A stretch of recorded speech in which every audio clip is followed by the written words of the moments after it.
Perkenalkan, nama saya Ashari Siregar dengan NIM 3242421003 dari kelas B reguler pendidik jurusan Pendidikan Sejarah Stambuk 2024. Di sini saya akan melakukan storytelling tentang buku negara-negara di kawasan Asia Tenggara, sejarah negara-negara di kawasan Asia Tenggara yang ditulis oleh Nur Zengki. Dalam buku ini, bab 1 merupakan pendahuluan, yaitu yang berisi latar belakang, tujuan, manfaat, ruang lingkup, dan juga petunjuk penggunaan buku. Untuk latar belakang tentunya berisikan intisari yang akan dibahas di dalam buku ini. Kita masuk bab yang kedua, yaitu memahami sekitar Hindu-Buddha serta Islam di Asia Selatan. Poin yang pertama yaitu tanah dan masyarakat di Asia Selatan. Kawasan ini terdiri dari negara-negara seperti India, Sri Lanka, Bhutan, dan Moldova yang memiliki beberapa kelompok etnis yang berpengaruh besar dari budaya yang berpengaruh besar dari agama Hindu, Buddha, serta Islam. Yang poin kedua yaitu perkembangan kebudayaan limbah Indus. Peradaban limbah Indus yang berpusat di sekitar Sungai Indus atau sekarang berada di Pakistan dan India dikenal dengan sistem drainase yang rumit dengan kosakata seperti Mohenjo-daro dan Harappa. Yang poin ketiga yaitu perkembangan keagamaan. Hindu berkembang menjadi agama dominan di India. Sementara agama Buddha juga lahir di India dan menyebar ke Asia Tenggara. Islam mulai masuk ke Asia Selatan pada abad ke-7 dan berkembang pesat di bawah kerajaan-kerajaan Muslim seperti Mughal. Kita masuk poin keempat yaitu perkembangan kerajaan Maurya. Kerajaan Maurya di India atau pada tahun 321 sebelum Masehi merupakan salah satu kerajaan terbesar yang dipimpin oleh Raja Asoka, yang dikenal karena memperkenalkan Buddhisme dan serta agama negara. Kemudian kita masuk materi poin selanjutnya yaitu dinasti Gupta. Dinasti Gupta dikenal dengan zaman keemasan yang ditandai dengan kemajuan dalam ilmu pengetahuan, sastra, dan seni, serta pengaruh dalam perkembangan matematika dan astronomi yang ada di dinasti Gupta.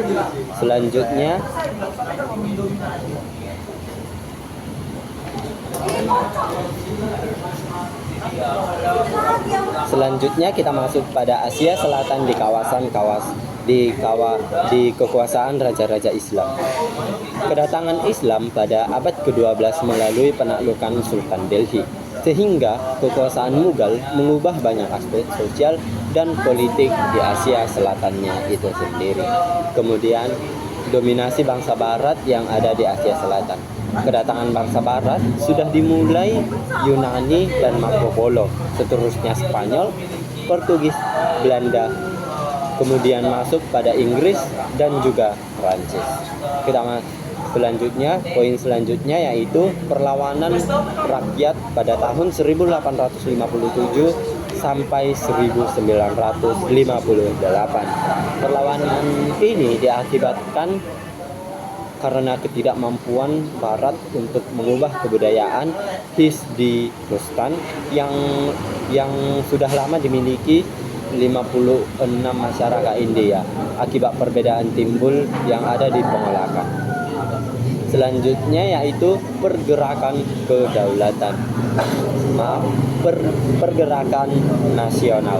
Pergerakan diawali akibat ketidakpuasan masyarakat India atas para penggah bangsa Eropa yang dimulai dari hasil peradaban Barat, yaitu paham pengetahuan. Selanjutnya yaitu pergerakan kedaulatan. Pergerakan ini merupakan syarat kebebasan masyarakat keagamaan di di sana yang dimana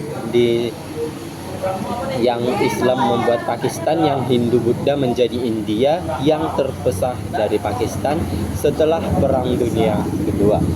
Selanjutnya bab ketiga yaitu memahami sejarah kawasan Asia Selatan.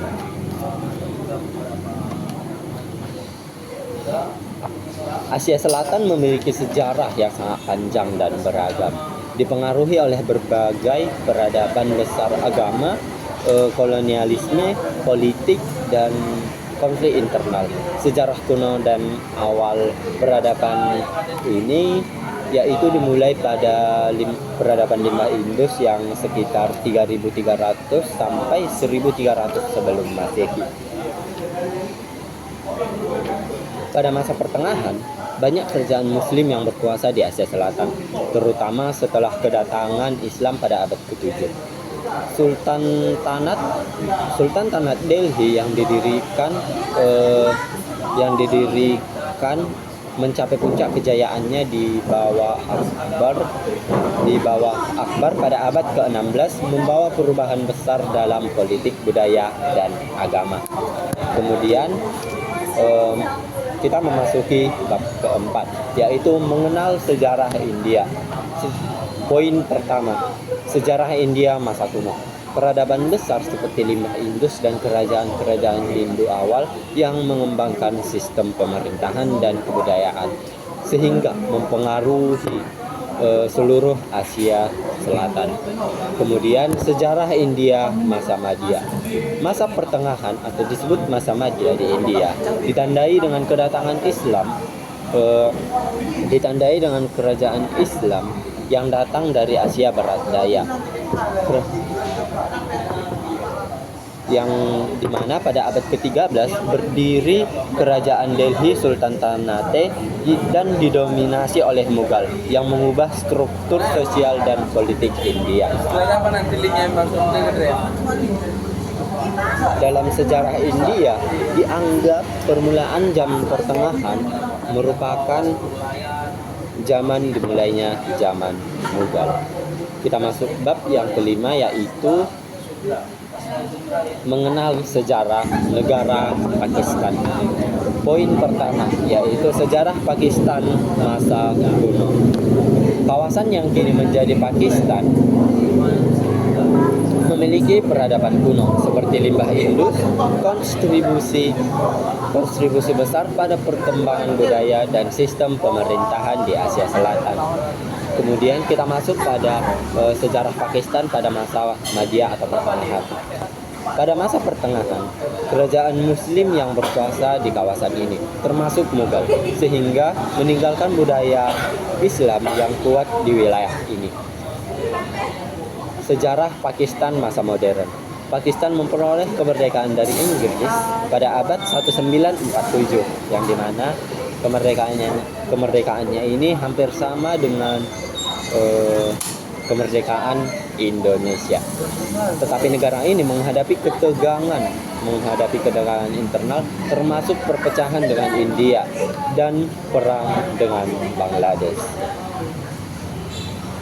Selanjutnya masuk bab yang ke-6, yaitu mengenal sejarah Bangladesh. Sejarah Bangladesh masa kuno. Sejarah Bangladesh masa kuno yaitu sejarah panjang kerajaan-kerajaan di wilayah ini terhubung dengan budaya Hindu Buddha India, budaya Hindu dan Buddha serta pengaruh India. Sejarah Bangladesh masa Madhya. Perkembangan Islam di wilayah ini yang terpengaruh oleh kerajaan-kerajaan muslim serta penaklukan Inggris.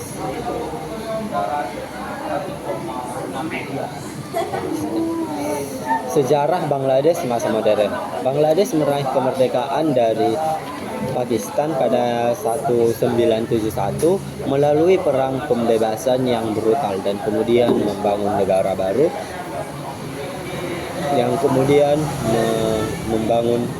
baru Selanjutnya kita masuk pada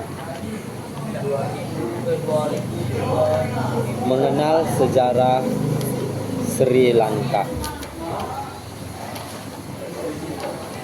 Sri Lanka pada masa kuno atau masa lalu. Mengenai nama Sri Lanka atau Republik Sosialis Demokratik Sri Lanka adalah sebuah negara di sebelah utara Samudra Hindia di pesisir tenggara India. Kerajaan Hindu Buddha berkembang di Sri Lanka dengan budaya yang sangat dipengaruhi oleh India. Selanjutnya yaitu mengenal Sri Lanka pada masa Madya atau pertengahan. Pada masa pertengahan mereka dengan semakin meningkatnya perdagangan, maka dapat diartikan daerah ini adalah sebagai jalur perkembangan perdagangan barat timur. Berbagai kelompok etnis terdorong untuk menguasai seluruh wilayah ini. Oleh karena itu, sampai abad ke-15 pulau ini penuh dengan pertentangan, invasi dan persaingan antar dinasti. Penyebaran Islam, kolonialisme Eropa terutama oleh Portugis dan Inggris yang berdampak politik dan yang memberikan dampak pada politik dan budaya Sri Lanka. Kemudian sejarah Sri Lanka masa modern.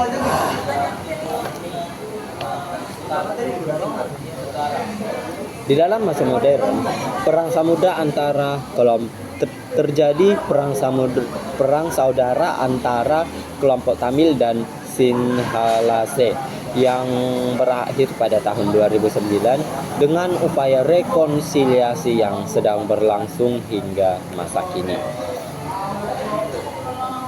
Kemudian kita masuk bab yaitu mengenal sejarah Maldewa.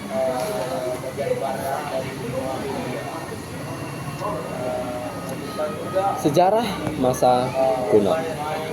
Sejarah Maldewa masa kuno.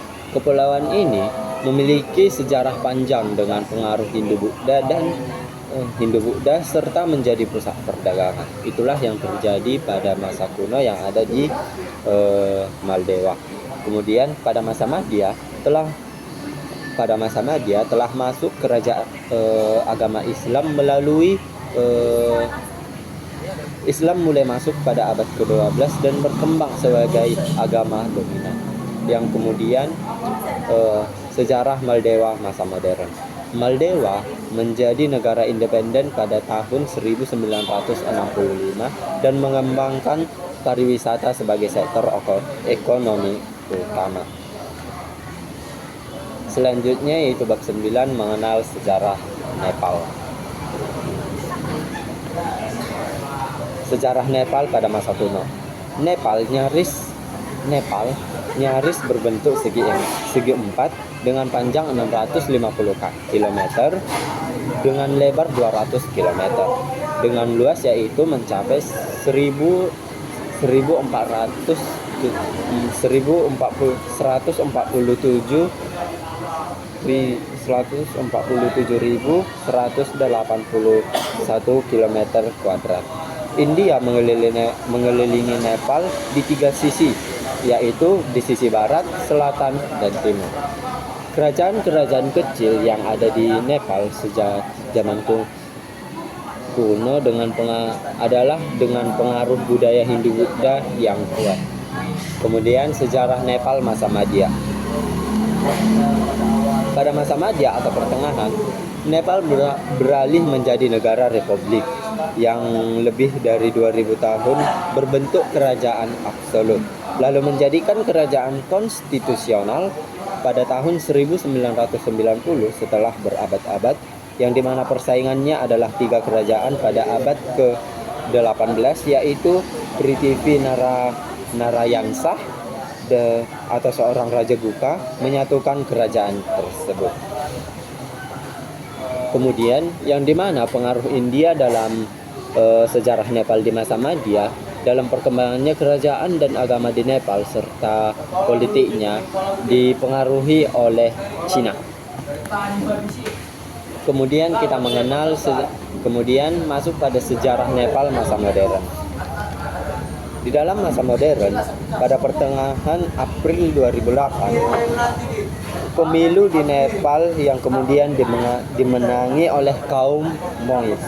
Kemenangan ini menandai berakhirnya sejarah kerajaan bercorak di dunia. Nepal berubah menjadi negara demokratis pada tahun 1990 dan menghapus monarki pada tahun 2008. Selanjutnya bab 10 yaitu mengenal sejarah negara.